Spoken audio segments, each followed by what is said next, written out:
राष्ट्रवादी काँग्रेसची जनसन्मान यात्रा विदर्भात पुन्हा येणार असून या महिन्याच्या शेवटीला गोंदिया भंडारा या ठिकाणी येणार असल्याची माहिती राष्ट्रवादी काँग्रेसचे नेते खासदार प्रफुल्ल पटेल यांनी दिली आहे।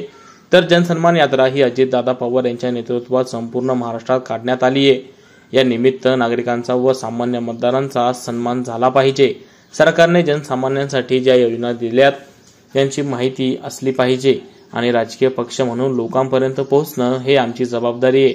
यासाठी ही जनसन्मान यात्रा अजितदादा पवार यांच्या नेतृत्वात काढण्यात आली आहे। जनसन्मान यात्रा आम्ही अख्खा महाराष्ट्रामध्ये काढलेली आहे आणि नागरिकांच्या सामान्य मतदारांचा सन्मान झाला पाहिजे। सरकारने त्यांच्यासाठी चांगल्या योजना दिलेल्या आहेत त्याची माहिती असली पाहिजे आणि एकंदर एक राजकीय पक्ष म्हणून लोकांपर्यंत पोहोचणं हे आमची जबाबदारी आहे। त्या निमित्तानं अजितदादाच्या नेतृत्वामध्ये आम्ही जनसन्मान यात्रा काढलेली आहे।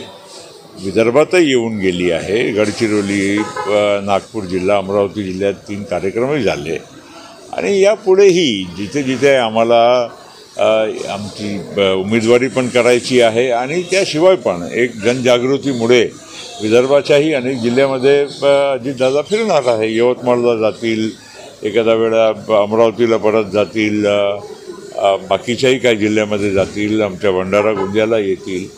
आता तारखा ठरत आहे आणि साधारणतः या महिन्याच्या शेवटपर्यंत काही विदर्भाचे जे उरलेले 2-3 जिल्हे आहेत तिथे येण्याची संभावना आहे। लोकसभेमध्ये न्यूज रिपोर्टर चेतन समरीत, आज 24 तास गोंदिया। नवनवीन आणि ताज्या घडामोडींसाठी आज 24 तास सबस्क्राइब करा आणि बेल आयकॉनवर क्लिक करा।